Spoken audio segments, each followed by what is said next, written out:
Julia Cho's Aubergine has been received with an ambiguous highlight of its racial code. For instance, a visual comparison of its trailer by different theaters conveys a spectrum of focus on the play being a particularly Korean or Korean American play.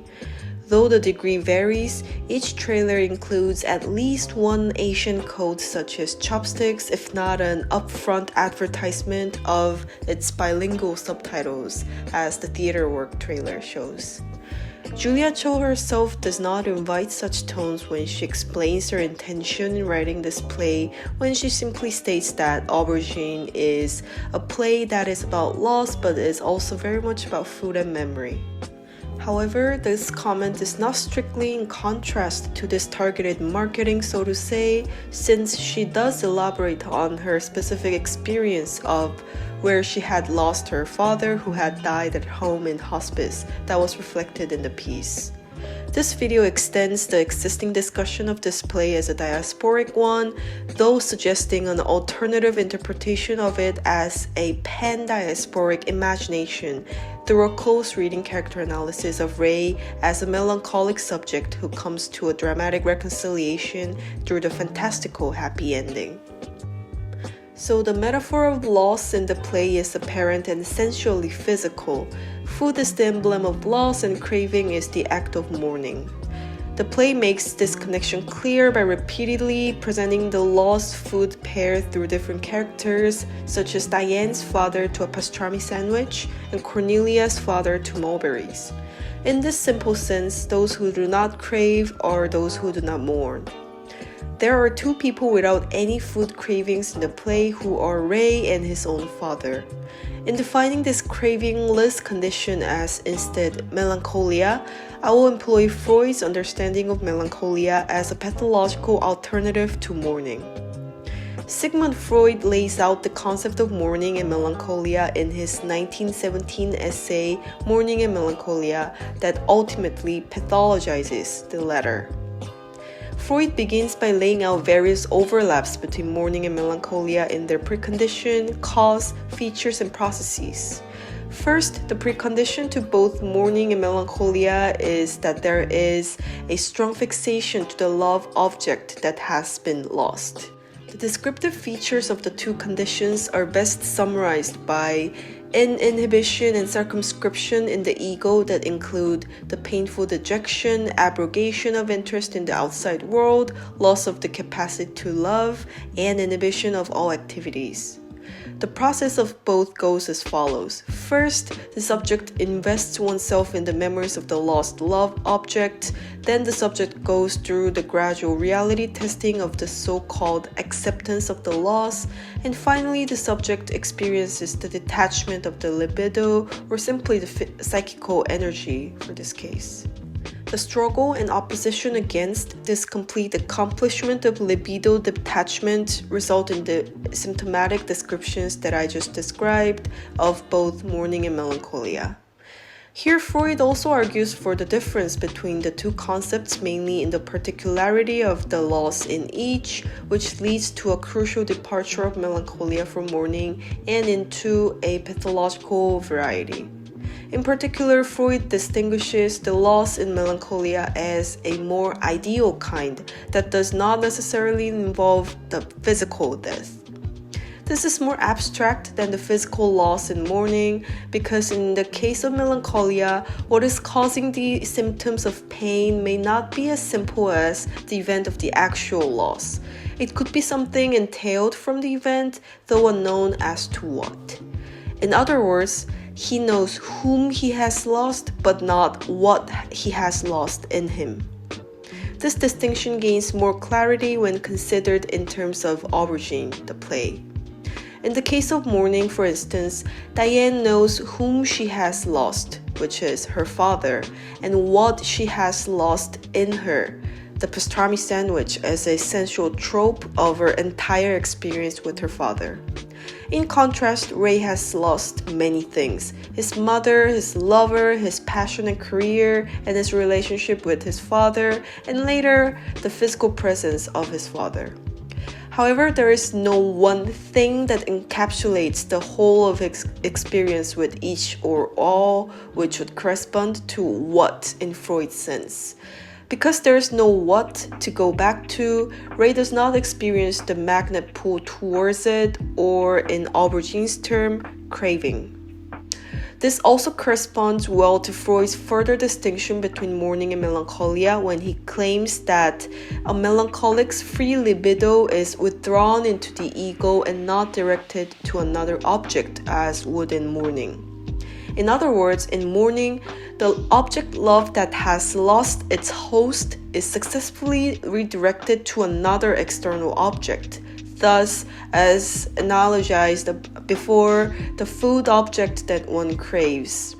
Whereas, in melancholia, this excess enters into the ego and poisons it. Freud terms this withdrawal as the identification of the ego with the lost object. In this sense, the melancholic subject is quite literally torn between itself and the persisting or undefined thing that haunts the subject. Freud designates the whole essay to the theoretical symptomization and does not provide a possible treatment to melancholia.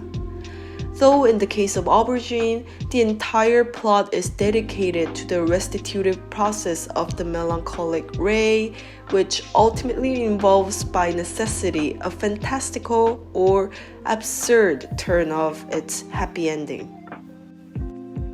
If the character Ray represents the defective melancholia, the narrative of Aubergine is a reconciling process of these unresolved fragments. This play employs an essentially theatrical element of miscommunication in doing so, which is the intrusion of foreign language. First, Ray encounters various disruptions by language that intrude into the play and thus his life. This play is openly bilingual, or more accurately put by Jean, multilingual. The play not only consists of the foreign language of spoken Korean, but other different forms of the common English through the mouths of Lucien, who is saturated with, in most renditions, some French-based accents, an uncle who barely speaks any English, Ray and Cornelia, particularly as a fluent bilingual, and finally Diane as the native. In any case, the clearly authorized foreign language of Korean intrudes into the play, as the unresolved remnant of Ray's father, which is the uncle, arrives in the States and demands that Ray first reconcile with Cornelia for translation. In particular, even aside from the plot, the play employs an interesting choice of translating Korean. Some parts of the play directly command that the subtitles be used in the background, while some parts of the play simply makes Cornelia verbally attempt to translate. Of course, even with the real-time interpretation, translation often fails and in purpose in this play. In one case, Cornelia simply fails to provide an apt translation for a word. Uncle, in Korean, ask him why does he think he's such a good cook? Cornelia, to Ray, he's asking why you cook so well, where it came from. Ray, I don't know, I had to cook. I mean, come on, Dad. He didn't even know how to cook rice. Uncle, in Korean, it's your grandmother's 손맛. Cornelia, struggling, it's your grandmother's 손맛. Uncle, in Korean, 니네 할머니 손맛. Cornelia, it's like her tasty hands, her... Ray, what? And this mistranslation does not get corrected in the play, it simply moves on. What's more interesting than this apparent foreignness of Korean language is that this term that escaped delivery, 손맛, when mistranslated by Cornelia as quite literally tasty hands, actually achieves another layer of meaning. When interpreting Ray as a melancholic who is unable to successfully mourn and gather his libido into a symbolic object, or simply crave for some food, the tasty hands work to point to Ray the direction he needs to turn and face for the ultimate reconciliation. Or in another reading, it even reminds Ray of a version of the ancient folktale of Joseon dynasty of a yeolnya who cut a piece of her thigh to feed the sick mother-in-law. So in Ray's case, reversed as the grandmother literally feeds Ray with her tasty hand. This Christ's body-like image serves to build the overarching motif of cooking as a sacrificial act, and thus both reminding Ray of the position he occupies in facing his father on a deathbed. In this sense, the mistranslation is deliberate, and it is so to not only the particular group of people who understand the original connotation of 손맛, but also, or even more powerfully, to those who experience such a miscommunication. In another case of mistranslation, it is missed because the original nuance is lost and done so deliberately when the script itself provides the inapt translation. Cornelia: my mom used to serve fish a lot, the whole fish, you know what I mean. My dad always gave me the part in the middle and took the head and tail. Every time the same thing. Mom would lay down the fish, Dad would give me the middle and take the head and the tail. So one day we were having fish again and I thought I'd be nice and serve my dad. I scoop up the head and tail, put it on the plate and say, "Here Dad, here's your favorite part." My dad just looked at me. He said, "이 밥통아," or "you idiot. I don't like the head and tail. I only take them because I give you the best part." So here, 밥통, literally a rice container, is used with a particular nuance serving to the overarching theme of food. In a way, it extends the 손맛 analogy of sacrifice by likening children as literal rice containers that continuously need to be fed with rice or perhaps with tasty hands if they run out of rice. Of course, all this subtext is all lost when it is simply translated as "you idiot," which is devoid of all the sacrificial pressure or responsibility, yet imbued with affection. In this sense, it could be deemed a plausible argument that this play is targeted to or can only be fully understood by a particular community of Korean or Korean Americans, and thus very intentionally diasporic. However, this play builds upon this deliberate failed attempts of communication in translation and subtitles and reaches a fantastical point of reconciliation where Ray is commanded by the play to now understand Uncle's complex monologue fully delivered in Korean. Ray nods as if he understands what Uncle says. Somehow Ray understands. Ray as the melancholic subject is a fragmented one, which is torn between himself and the unknown loss that escapes symbolization for a proper mourning. This failure to invest the libido into some other emblem of loss in turn isolates the subject into the repeated and continuously failing attempts of reinvestment. Aubergine's employment of otherness in Korean language is aimed to incarnate this miscommunication more than to be used as a diasporic device. In fact, the play claims itself to be a venue of an imagined pan-diaspora that enables full communication and globally shared experience of mourning. The role of Diane in this play makes this point clear. She's the one who starts and ends the play and does so in a deliberately absurd way. Though different theaters have Diane embody different racial characters, she's commonly understood as a native or fully American, unlike other hyphenated characters like Lucia.